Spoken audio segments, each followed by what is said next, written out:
39e apparition. Le Seigneur, pour instruire les hommes sur les souffrances qui les attendent en purgatoire, a permis bien des révélations. Profitons-en. Au diocèse de Nocera, dans le royaume de Naples, était mort un enfant de 11 ans nommé Biagio. Durant ses funérailles, en présence de tout le monde, il agita ses bras et tout son corps en poussant de forts et douloureux gémissements. Puis, il retomba dans son insensibilité de cadavre. On se jette à genoux, d'autres lui font respirer des sels, le frictionnent, le secouent, croyant qu'il n'est qu'évanoui.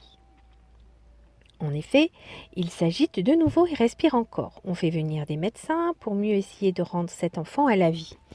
Tout fut inutile. Le 5e jour, ses parents prièrent saint Bernardin de Sienne de le ramener à la vie.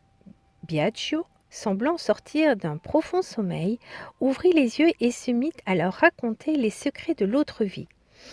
Il demeura immobile comme un mort durant 14 jours, n'ayant de libre que la langue pour instruire les assistants. Il raconta qu'il avait véritablement rendu le dernier soupir, qu'au moment de sa mort, saint Bernardin l'avait appelé à lui avait recommandé de ne rien oublier de tout ce qu'il verrait, afin d'en faire le récit plus tard.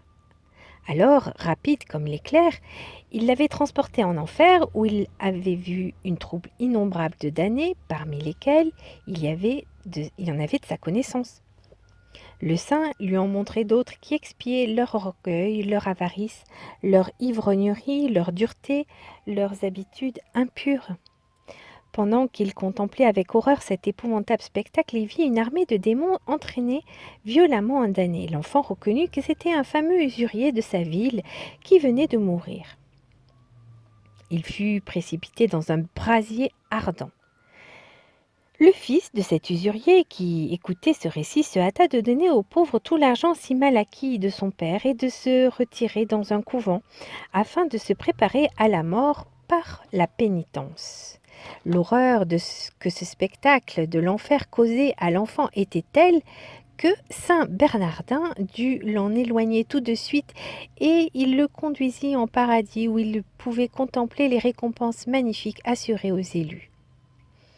Il vit la glorieuse armée des martyrs, le chœur des vierges, la troupe innombrable des anges, la reine du ciel, environnée de tant de splendeur que rien ne pouvait lui être comparé, si ce n'est la gloire de son divin Fils, bien plus grande encore. Aucune expression humaine ne pouvait donner la moindre idée de la splendeur de l'auguste Trinité. Mais Biagio fut aussi conduit au purgatoire et y vit les différents tourments infligés aux différentes fautes. Il vit plusieurs de ses parents et amis tourmentés selon les fautes qu'ils avaient commises. Ces âmes, l'apercevant, le conjurèrent de réclamer pour elles le secours de leurs proches, de tous ceux qui les avaient aimés, ajoutant que s'ils leur appliquaient les mérites des œuvres que l'Église recommande, elles verraient plutôt finir leurs affreux tourments, béniraient et protégeraient leurs bienfaiteurs. Le jeune enfant, après avoir vu tout cela, avait été rendu à la vie juste au moment où sa famille avait imploré saint Bernardin pour lui. Il raconta tout avec tant de rectitude et de sûreté qu'il fut parfaitement cru de tout ce qu'il entendirent. Il apprit à chacun ce qu'il devait faire pour soulager ses défunts, si affligés dans le purgatoire. Tous s'empressèrent de lui obéir, et le pays tout entier prit de ce miracle un nouveau motif de beaucoup soulager les morts.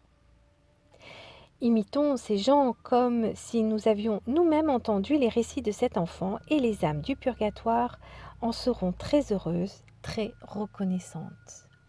À demain pour la suite des apparitions.